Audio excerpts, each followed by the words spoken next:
lo que es la inauguración de la muestra Lotería 43, Memoria de una búsqueda. Justamente en conjunto esta actividad la hizo el gremio 4 de mayo del Chaco del Norte, el gremio estudiantil, que no solo somos Mateo y yo, sino que varios de los que están presentes también a puro pulmón y la verdad un apoyo importante del centro, y que hablar de Madrid también. Hicimos posible la instalación de la muestra en el centro, que va a estar durante los próximos días en el Zoom y también en parte del corredor. Le damos la palabra y le pido un aplauso para la profesora Colette Spinetti, que está al frente de la Secretaría de Derechos Humanos de Presidencia.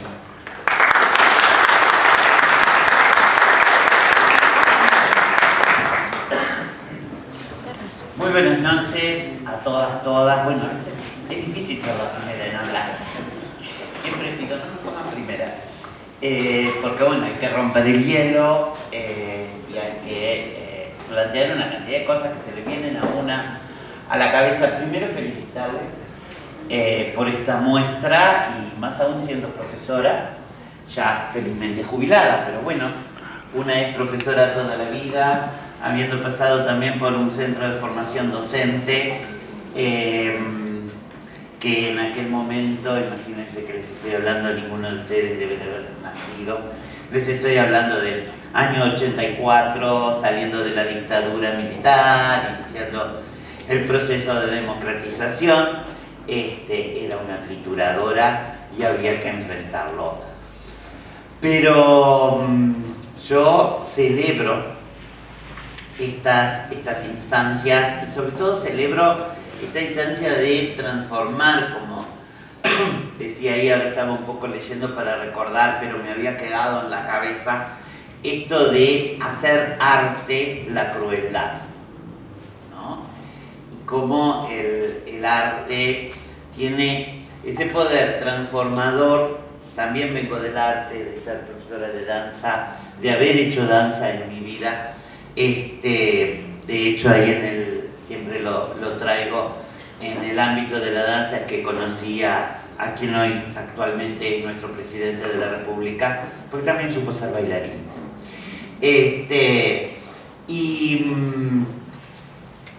Y bueno, y transformar en arte, y ese poder transformador que tiene el arte en la vida de las personas. De hecho, la idea es trabajar justamente la cultura y el arte como un derecho humano en todo el país, en todo el territorio.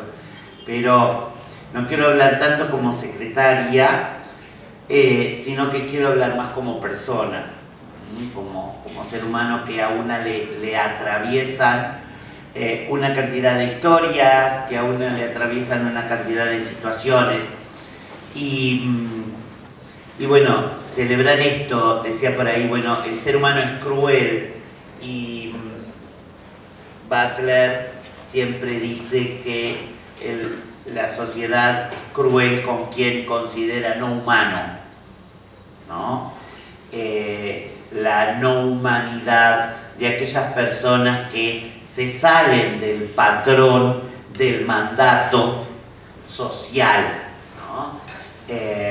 Las personas afro, las personas migrantes, las personas de la comunidad LGBTQI+, las personas pobres. Siempre hay una crueldad contra eso, y mucho más hay una resistencia histórica hacia los y las estudiantes, porque, bueno, yo ya no soy estudiante, pero siempre han sido considerados como la revolución, como el que va, como quienes van en contra de lo establecido y van a romper las normas. Y cuando los y las estudiantes se revolucionan el mundo, que ojalá siga revolucionando al mundo, ojalá siga siendo así. Como les decía a mis alumnos que me preguntaban, cuando estaba en sociedad civil, me preguntaban, profesora, ¿por qué usted sale a luchar cuando me veían en algún medio, y yo decía, bueno, ¿por qué? Por el no acceso al trabajo, por el no acceso al estudio, por el no acceso... Me decían, pero ¿por qué si son personas? Yo siempre les decía, ojalá no se vuelvan nunca adultos, porque quienes nos volvemos adultos muchas veces nos volvemos 25 por 25, ¿no? Y queremos encajar en esta cuestión. Y esto, ¿no? Estudiantes que han revolucionado, que han salido a protestar por derechos que les corresponden, que nos corresponden por ser personas. Y ojalá esta revolución siempre esté presente, y ojalá esta revolución nos haga, como decía Antonio Machado, perdón, soy de literatura, como nos decía Antonio Machado, estas revoluciones hacen camino al andar, porque ese es el cambio, y ese es el cambio que tenemos que dar, ¿no? Que las revoluciones vengan de las organizaciones de la sociedad civil, de los gremios, de los estudiantes, de todas las personas, para sacudir los cimientos del Estado y para quienes tenemos una historia que nos atraviesa una cantidad de cosas, lo sabemos, lo entendemos y lo mantenemos, pero no somos la mayoría. Entonces, está bueno que siempre nos estén recordando, acá estamos, esto hay que cambiarlo, esto hay que revolucionarlo para ser más justos e iguales en la vida. Como dice nuestro presidente, lo ha dicho en su campaña, ha aparecido en las 63 prioridades de gobierno y aparece en el programa de gobierno del Frente Amplio la igualdad. La igualdad, tenemos que llegar a la igualdad en todo el territorio nacional, y eso es lo que nos pide todo el tiempo. Y una anécdota no menor, un dato no menor, y como bromeamos en el gobierno y con los cargos de gobierno, hemos llenado el gobierno de docentes, y eso no es un dato menor, y en este marco no es un dato menor. Nuestro presidente, profesor, y muchísimos de los cargos venimos de la docencia, y eso no es un dato menor. Y una docencia que estuvo tan indignificada y que se empezó a dignificar, pero se volvió a caer la dignificación, es la oportunidad de que se vuelva a dignificar, porque quienes somos docentes, quienes ejercemos la docencia, tenemos la gran virtud y acto de amor, y el gran acto de amor de hacer pensar a quienes están ahí, y de que nos enseñen también a pensar diferente.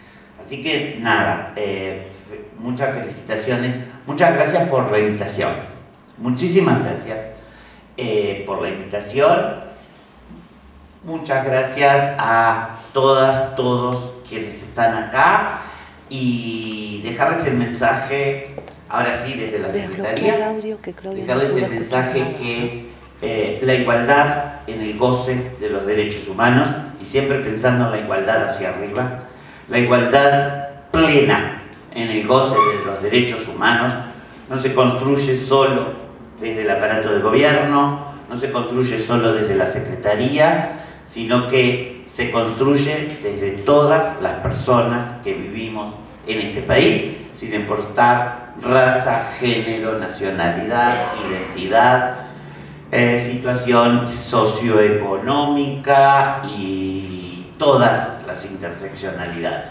La construimos entre todas y todos, porque cada una de las personas de este país tiene que ser una defensora, un defensor de los derechos humanos y un denunciante, una denunciante de la vulneración de esos derechos humanos. Así que como Secretaria de Derechos Humanos les pido, ayúdennos a lograrlo. Muchas gracias y felicitaciones.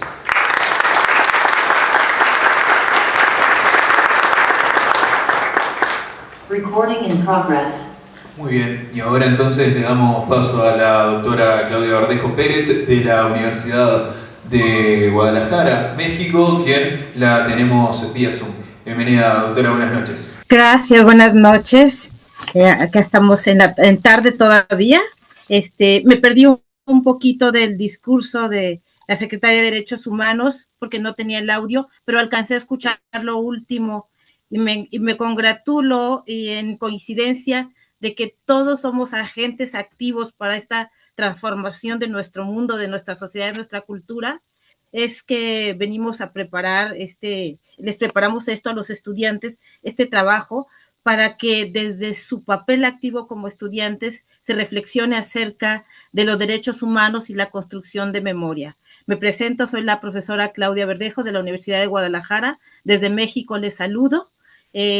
Trabajamos con la profesora Magali Ibáñez en coincidencia con esta lucha social que hacemos en países de América Latina y en particular el trabajo interuniversitario en materia de derechos humanos. Saludos a todos los estudiantes del CERB del Norte que se han organizado por el colectivo 4 de mayo en este mes que conmemora la memoria y a la responsable Colette Netti. Muchísimas gracias, buenas tardes. Magali, no sé si quieras comentar algo para iniciar.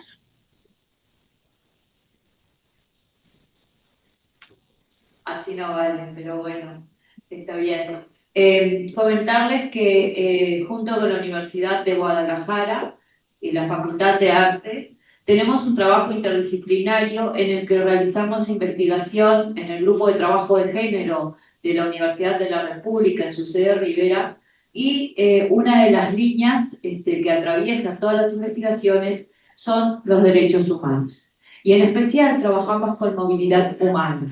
Este proyecto que se llama Lotería 43, metáfora de una búsqueda, refiere, y ahora la doctora Verdejo lo va a hablar, a los desaparecidos de Ayotzinapa. Pero este trabajo lo hicimos en forma paralela junto a Uruguay. Entonces la idea era demostrar que el terrorismo de Estado es un tema que nos atraviesa a todos como sociedad y es tan vigente como lo fue en el periodo de dictadura que hoy se puede repetir. Como se repitió en Ayotzinapa. Entonces invitamos a nuestros estudiantes y a los estudiantes de Guadalajara a realizar un estudio que integrara a los desaparecidos de Ayotzinapa a los desaparecidos durante el periodo de la dictadura cívico-militar en nuestro país.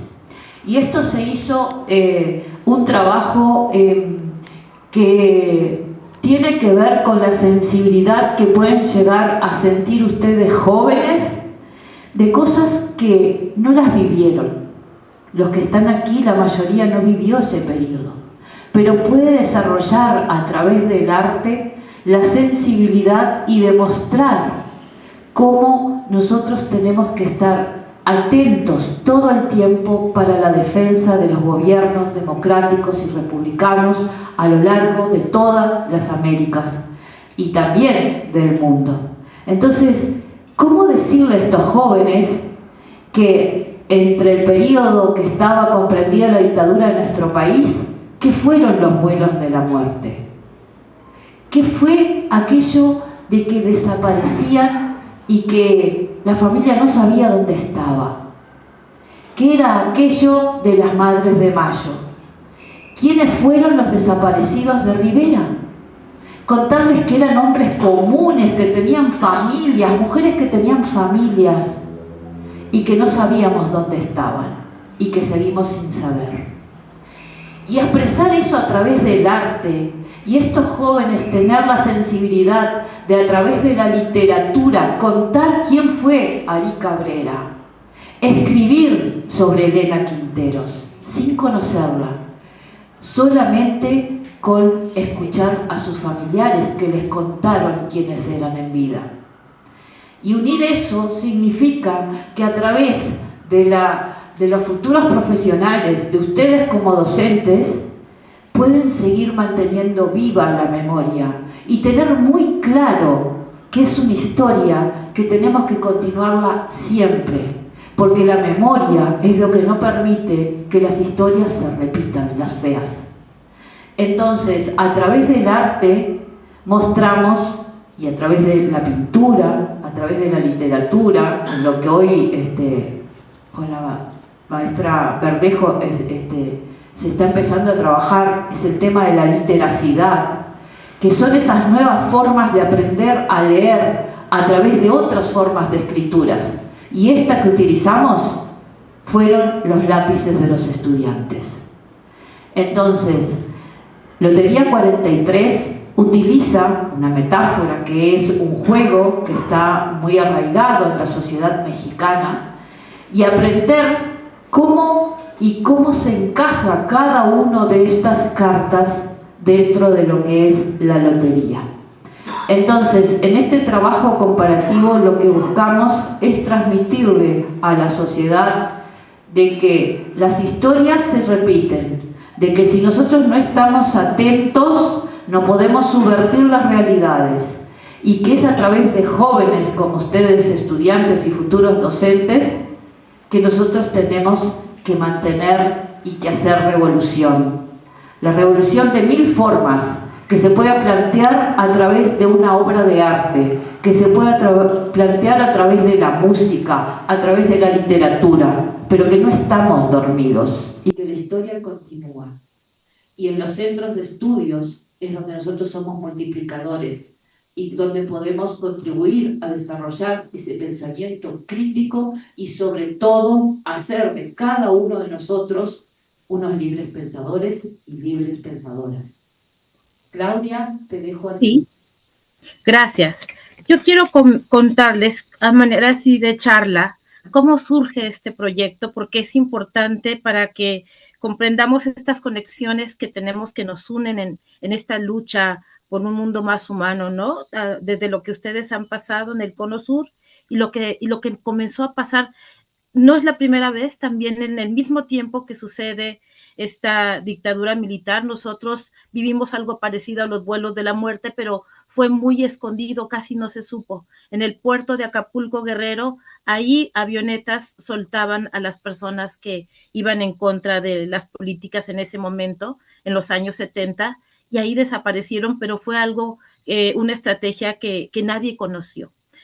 Esto, digamos que explota cuando desaparecen 43 estudiantes de Ayotzinapa, que fue una noticia internacional. 43 estudiantes para ser profesores de un día para otro, no se sabe nada de ellos.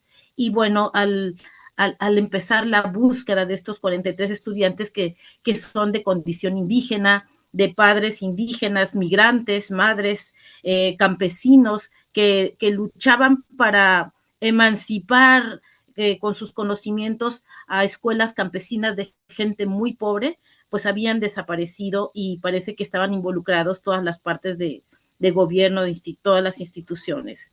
En ese sentido, empieza esta búsqueda que la inician los padres de los estudiantes, que a pesar de su pobreza, de su condición social y cultural, con bastante valentía enfrenta todo un Estado para buscar a sus hijos. Y en esta búsqueda, lamentablemente se encuentra que por todo nuestro país empiezan a abrirse una y otra fosas con cuerpos y cuerpos y cuerpos de desaparecidos, tanto de migrantes de Centroamérica y del sur de México que iban hacia los Estados Unidos, como del mismo país. Esto nos convirtió en un cementerio en las noticias y todo ello. ¿Dónde están nuestros hijos?, preguntaban las madres, y empiezan toda esta búsqueda por encontrar a sus hijos y por encontrar justicia. ¿Qué hicimos desde el ámbito universitario? A mí me preocupó mucho que en esta época de redes y donde se incentiva mucho el yo, mis alumnos estaban un poco desligados de las noticias, como que si fuera en otro lugar lejano, en gente de otra condición social y económica, como si fuera algo muy lejano a ellos, que no les competía. Por tanto, como profesora, me sorprendió bastante esta poca sensibilidad o conexión con lo que estaba pasando. y inmediatamente empezamos a buscar estrategias pedagógicas para empezar no solamente a sensibilizar a los estudiantes, sino también a generar una posición política y una posición crítica, una posición ética, una reflexión pedagógica, o sea, desde el área de competencia de nosotros como docentes, para incentivar esta necesidad de ayudarnos y de buscar la construcción de justicia y de memoria. Y es así como que este proyecto empieza a gestarse, primero a partir de performance, que fueron muy fuertes y muy impactantes, pero al ver que no hacíamos una fusión sensible con la sociedad, porque la gente prefería ver la película, la diversión, la cosa divertida, ¿no? Entonces nos dimos cuenta que no era la estrategia. Buscamos más estrategias para poder sensibilizar y no podíamos, hasta que encontramos esta herramienta lúdica, que es un juego popular que probablemente lo conocen, es un tipo bingo, la lotería mexicana, y es un juego de azar, justamente un objeto popular y lúdico que por su misma facilidad iconográfica para leerse y por ser reconocido por la gente de todas las condiciones sociales, encontramos muchísima riqueza para poder aplicar este ejercicio social, este ejercicio artístico o socioartístico para la incentivación de memoria, y se crea este memorial, pero se crea de una manera muy interesante. Nosotros apostamos a las interdisciplinas y el trabajo interuniversitario con la Universidad de la República de Uruguay, el CENUR Norte, y también con el área de sociología, con el área de derecho y el área de artes, por supuesto, para crear un grupo inter y multidisciplinario y trabajar metodología desde ahí para crear este memorial. ¿Por qué se trabajó entre tantas disciplinas? Porque no bastaba que los estudiantes de arte representaran el rostro de los desaparecidos desde la condición de un escritorio, desde la comodidad de un estudiante. Justamente es la voz que se les había arrancado a estos 43 estudiantes y a sus familias por sus condiciones socioeconómicas, esas intersecciones de las que mencionaron hace un momento, que hacía muy difícil que la voz de los que han sido silenciados hablaran.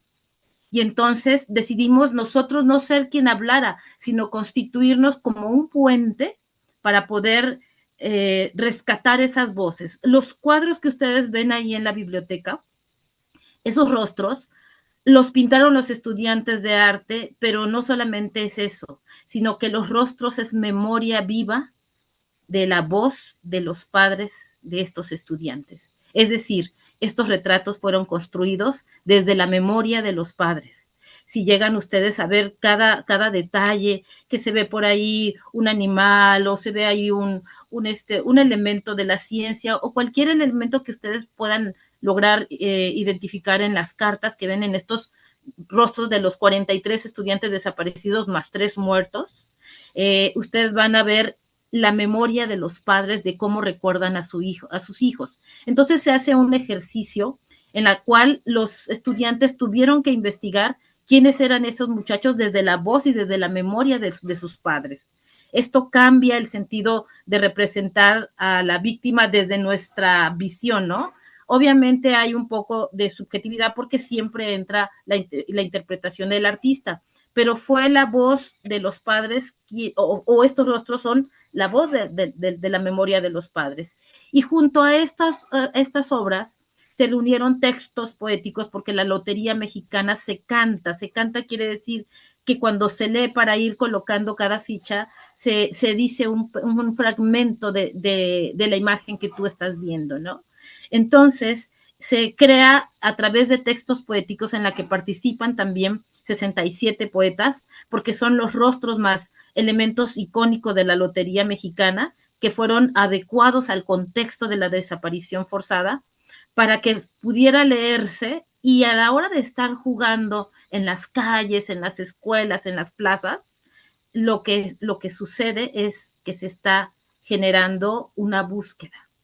Es decir, el objeto de lotería, este objeto lúdico se convierte en un objeto de búsqueda de los 43 estudiantes de Ayotzinapa. Entonces, entre los textos poéticos que también se tomaron referencia, los recuerdos que decían los padres de sus hijos y sus rostros, se hace este juego de lotería 43 y que se amplía a algunas de las personas que son importantes en esta búsqueda y en esta lucha de la memoria, también en el país de ustedes, que nos acogió de una manera maravillosa. En Uruguay, ya lo dijo la maestra Magali, como Ari Cabrera, por ejemplo, ¿no?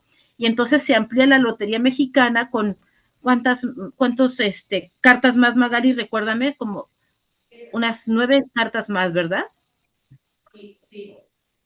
Sí, y en ello, bueno, están también los vuelos de la muerte, que aunque no es en un contexto igual al nuestro, en el fondo es igual, ¿no? Nosotros, aunque no tenemos como tal reconocida una operación Cóndor, sí podemos hablar de una guerra de baja intensidad, GBI, que es la que estamos viviendo. No hay una guerra declarada, pero podemos hablar que tenemos cifras extraoficiales desde hace algunos sexenios, cerca de 200,000 muertos y desaparecidos.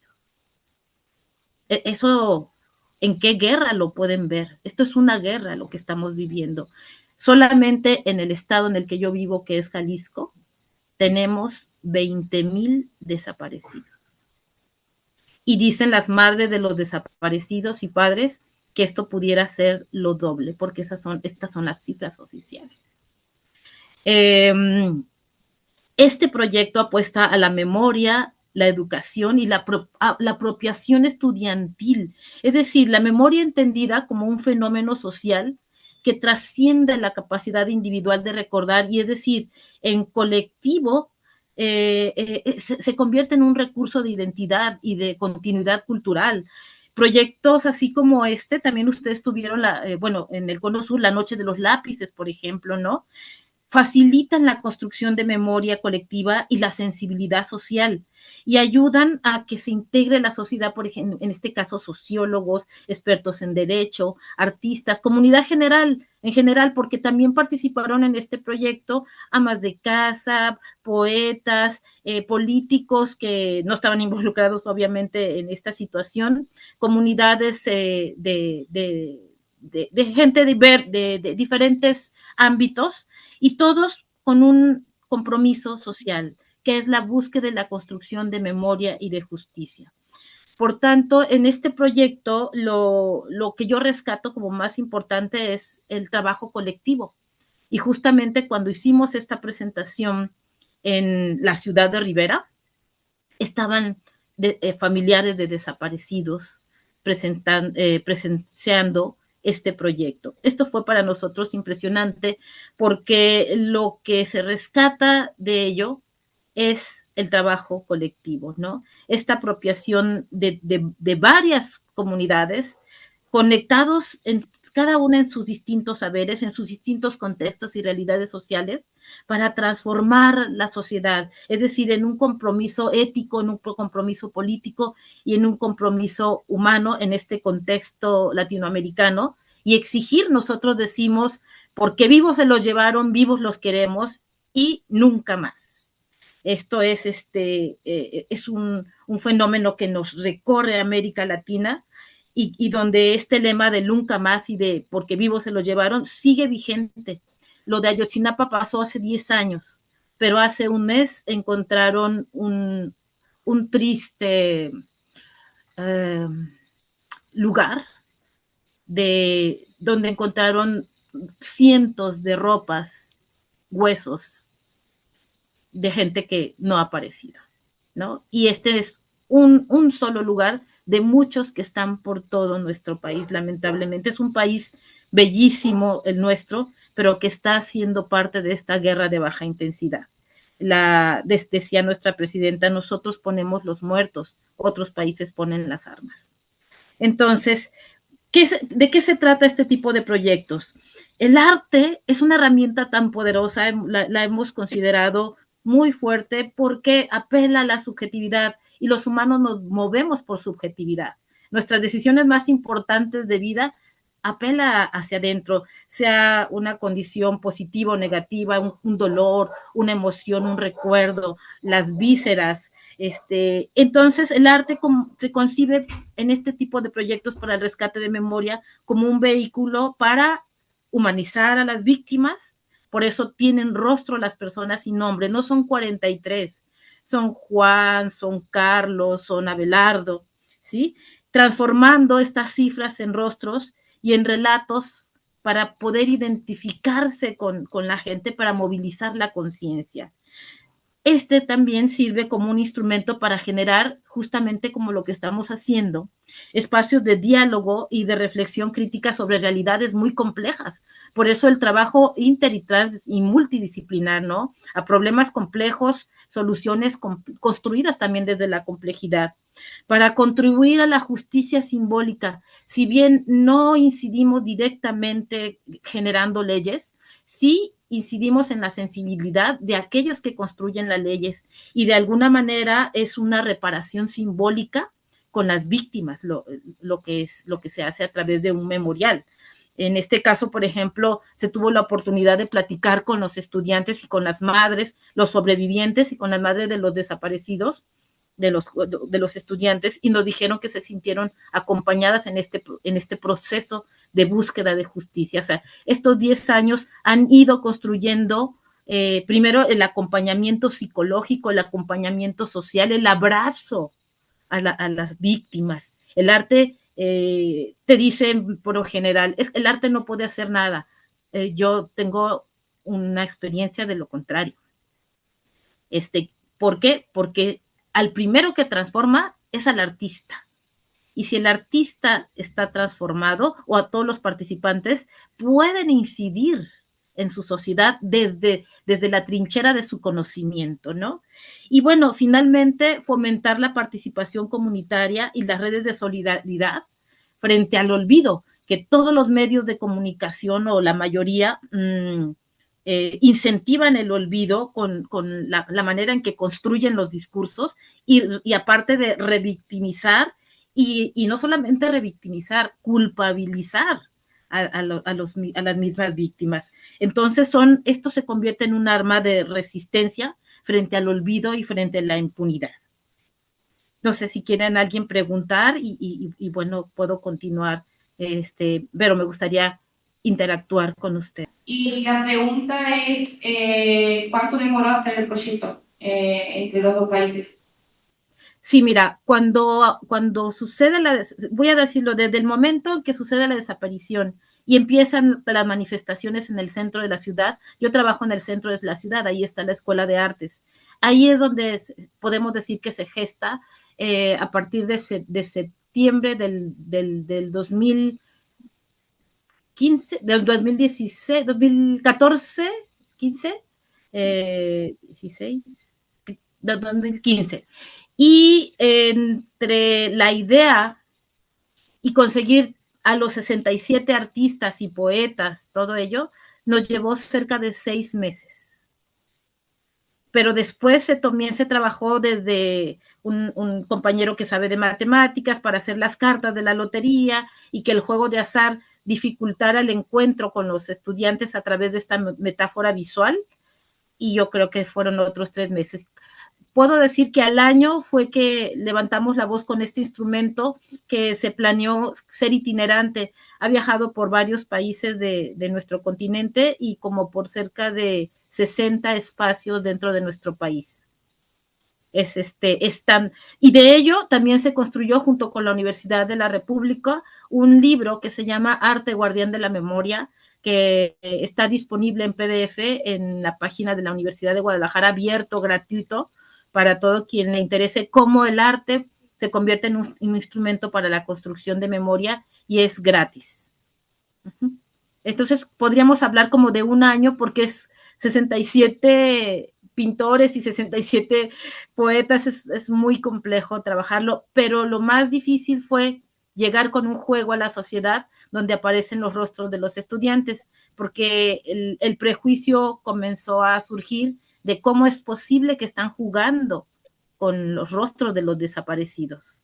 Sin embargo, la experiencia que tuvimos con con Uruguay, con ustedes, nos alentó a seguir trabajando de esta manera, porque el juego no es algo, digamos, que sea juego no significa que no sea serio, es algo lúdico y muy fácil de penetrar en la sociedad. Por tanto, es una estrategia, pero que también tiene sus reglas. Nosotros pedimos permiso a los padres para poder trabajar este juego. El consejo se juntó de padres de los 43 estudiantes y no solamente nos aprobó el proyecto, sino que nos incentivó a que fuéramos por todo el mundo a compartirlo. Hola, sí, buenas noches. Buenas noches. Soy Paolo, docente y estudiante de formación en inglés, de profesorado de inglés. Y me llamaba la atención esto que rescataban en el principio, ¿no? Sobre la maldad del hombre, del ser humano en general. A tal punto que yo siempre resalto que hay investigaciones que buscan para atrás, ¿no? 2.500 años, y de los últimos 2.500 años, casi 3.000 años de historia, solamente 328 años son considerados como que el mundo tuvo paz, ¿no? Estamos hablando casi un 10% en cuanto a relación de años de paz contra años de guerra. Y eso es algo que quedó grabado en mi mente, a tal punto que una de las optativas que estamos trabajando acá en el CERPE es resolución de conflictos y convivencia en paz. Pero es algo que nunca hemos aprendido a hacer como seres humanos, ¿no?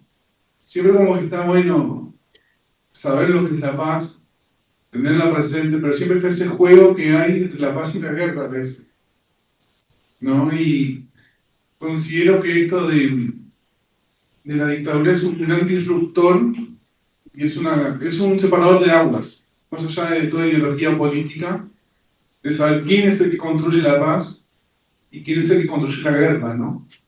Me parece interesante también esta postura que decían al principio, de cómo se construye algo y cómo lo pueden construir ustedes, tanto en Guadalajara como acá en Uruguay, porque es algo para tener presente al futuro, me parece, para alentar a resolver el pasado de una buena forma, de un buen sentido, que no haya más heridas en ese sentido, que no haya más divisiones, que no haya más decir yo soy el bueno, yo soy el malo, ¿no?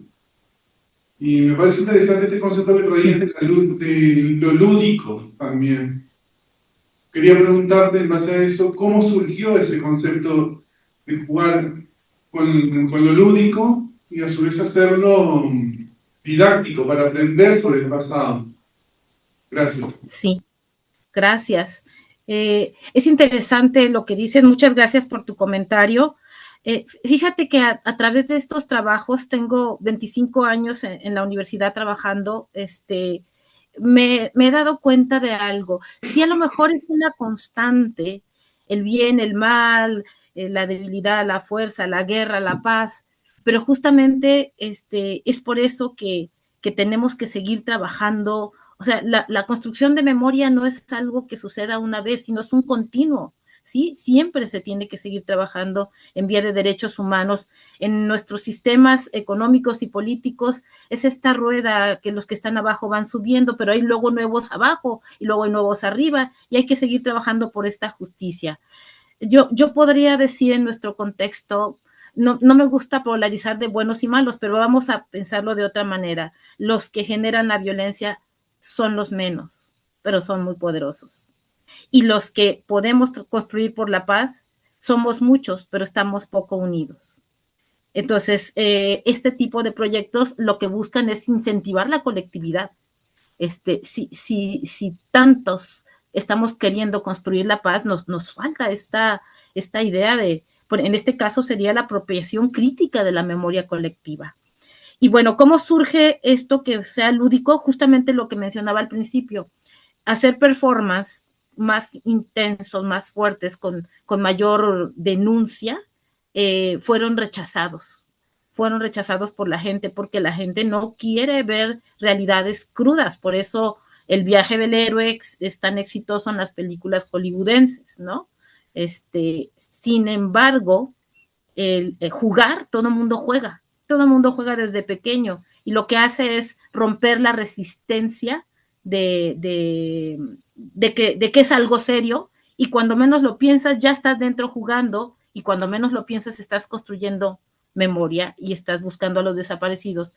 Surgió la parte creativa, estaba yo con el conflicto de cómo poder participar en eso. Entonces decía, no es posible que estén involucrados los soldados, la policía y esta gente que son migrantes y el Estado y bla, bla, bla. Y cuando fui mencionando todos estos elementos, me di cuenta que estaba cantando como se canta la lotería mexicana, que las jaras, la mano, el diablo, el jarrito, la palma, la rosa. Entonces fue una analogía de esta preocupación que generó este canto de la lotería y a partir de ahí fue que planteé como creadora o como la parte creativa que quizá podía servir este juego popular como un mecanismo de memoria, ¿no? Realmente es un experimento, no había un antecedente de ello antes, bueno, un antecedente no lo había, y fue como aventarnos, sí con miedo, porque fue un momento difícil político en el cual Magali le tocó estar, nos poníamos en la calle y llegaba la policía y había que correr. Respecto a eso, quería agregar justamente, Claudia, y la respuesta a lo que decía el estudiante, que, bueno, la ludopedagogía, ustedes saben que es una herramienta muy válida, y nosotros trabajamos con lo que es el artivismo, o sea, trabajar para lograr poner en el colectivo de la sociedad, en el imaginario de la sociedad, determinados temas que no se abordan normalmente, por eso de que la gente no quiere enfrentar realidades que son duras y sobre las cuales hay que tomar postura. Y también porque hay digamos, una cultura del miedo que nadie se atreve a veces a subvertir esas realidades. Entonces, a través del artivismo, lo que hacemos es colocar en el imaginario de la sociedad temas que normalmente no los queremos discutir y que no los queremos ver porque son difíciles de resolución y porque involucrarnos requiere de una gran valentía. Entonces, decirles, por ejemplo, que cuando nosotros hablamos de hacer este trabajo en forma colaborativa, estábamos hablando de familiares que sabían que estaban muertos. Solo no saben dónde están, siguen sin saber dónde están en Uruguay. Pero cuando nosotros estábamos en las calles de Guadalajara, que me tocó vivir junto a Sebastián Guida, que es el otro docente que trabaja conmigo, y Claudia y su equipo, nosotros salíamos a las calles y nos sentábamos en las plazas y jugábamos a la lotería y alzábamos las voces cantando el nombre de cada uno de estos jóvenes desaparecidos, y la policía nos perseguía y teníamos que salir corriendo, principalmente nosotros que no éramos del país, se iba a complicar. Estoy hablando del 2017, ¿no? Pero había una gran diferencia.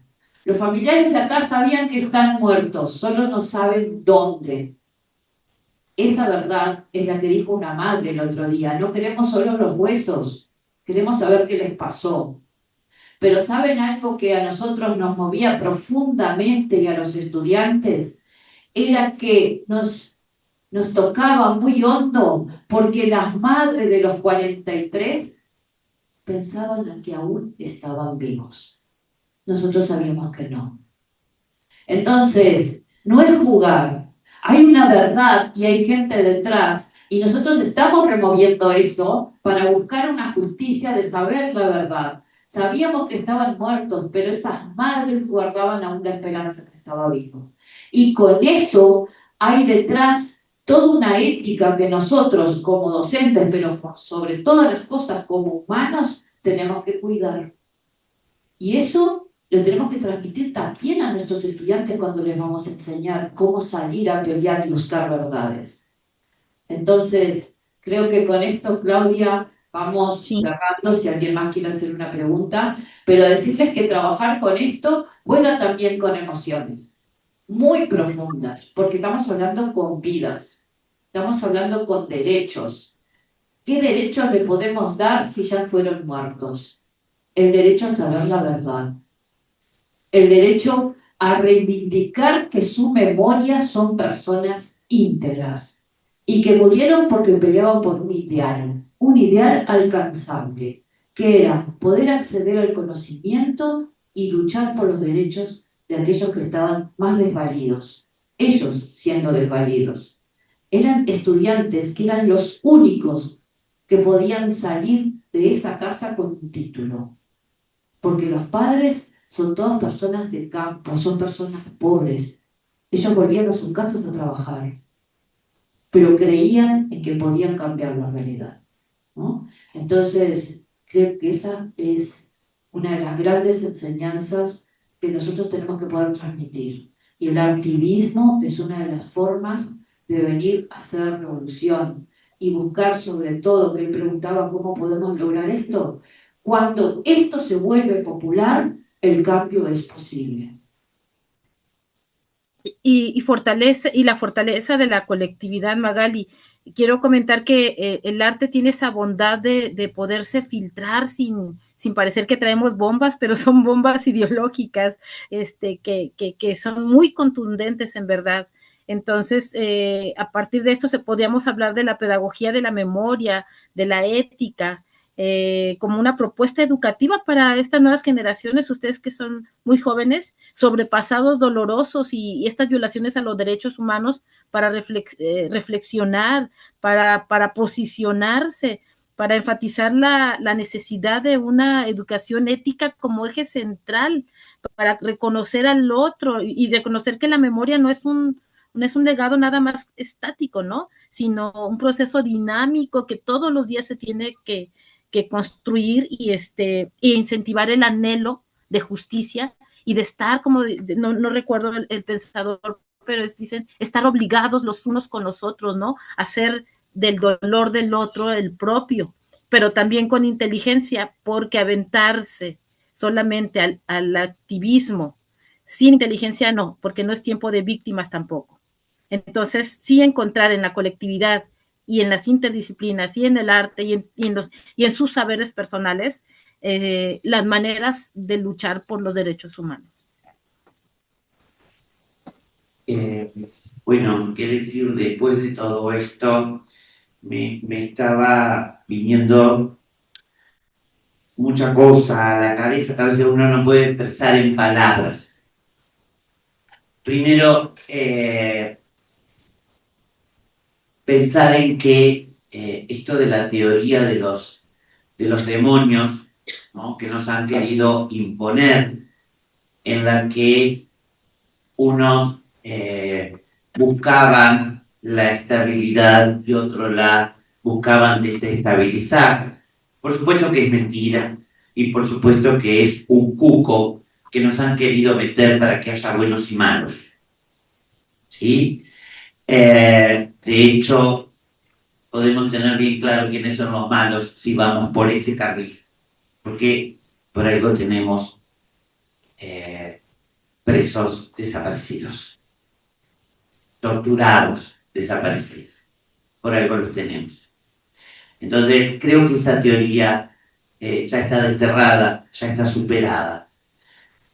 Y se me venía a la memoria este lunes, junto a la Secretaría de Derechos Humanos del pasado reciente, de Presidencia de la República también, le entregamos un reconocimiento hecho por las personas privadas de libertad, margaritas confeccionadas en hierro, y pedí que fuera en hierro para rescatar la fortaleza a las únicas 4 madres que quedan en el Uruguay, cuyos hijos no han aparecido, ni un huesito, nada. Las otras murieron buscándolo. Y eso es una deuda social. Eso es una deuda de todas y todos. Esto queda en nuestra historia, por eso rescatar la memoria, como decía Claudia, como trae Magalí. Rescatar la memoria no es una cosa para, ay, otra vez con esto, otra vez con esto. No. Rescatar la memoria nos fortalece y nos compromete a que nunca más. Nos compromete a defender estos 40 años ininterrumpidos de democracia que llevamos adelante, de democracia plena. Somos una de las 24 democracias más plenas del mundo, donde las transiciones de un gobierno a otro, y yo participé de la transición no solo de un gobierno a otro, sino de un partido a otro, o de una coalición a otro partido, han sido en absoluta paz, en absoluta armonía, en absoluto diálogo. Y eso es maravilloso. La memoria no la podemos perder. Quienes estudian historia, y debe de haber por ahí, por algo nos construimos desde ese lugar. Y nos construimos desde el arte y de este artivismo que traía Magalí, donde buscamos la irrupción, donde buscamos la deconstrucción en los términos de los conceptos que lo usa Derrida, ¿no? De construir, romper lo que traemos y no seguir proyectando y de generación en generación pensamientos que nos han transmitido y que queremos conservar. Tenemos que tener la capacidad de construirlos y de revolucionar. Y eso es lo que nos da el arte. Y para cerrar, como profesora de literatura, yo recuerdo que siempre trabajaba en los sextos años del liceo, siempre trabajaba El ahogado más hermoso del mundo, no sé, de Gabriel García Márquez, no sé si conocen ese cuento, ¿verdad? Pero ese pueblo que era un pueblo superárido, que los niños casi se volaban con el viento, que no había agua, y después de que pases ahogado por ahí, termina siendo el pueblo que le plantan flores, para que el olor de las flores atrayera a los barcos, y todo el mundo dijera, ese es el pueblo de Esteban, de ese ahogado que apareció, que nadie lo conocía, que le hicieron una historia y que lo devolvieron al mar. Eso es la memoria. Romper con lo establecido, de construir esa aridez para construir ese pueblo lleno de flores. Y eso tenemos que hacer, esas flores de la paz, esas flores de la armonía y esas flores de decir, esas margaritas sin un pétalo, para que nunca más. Gracias.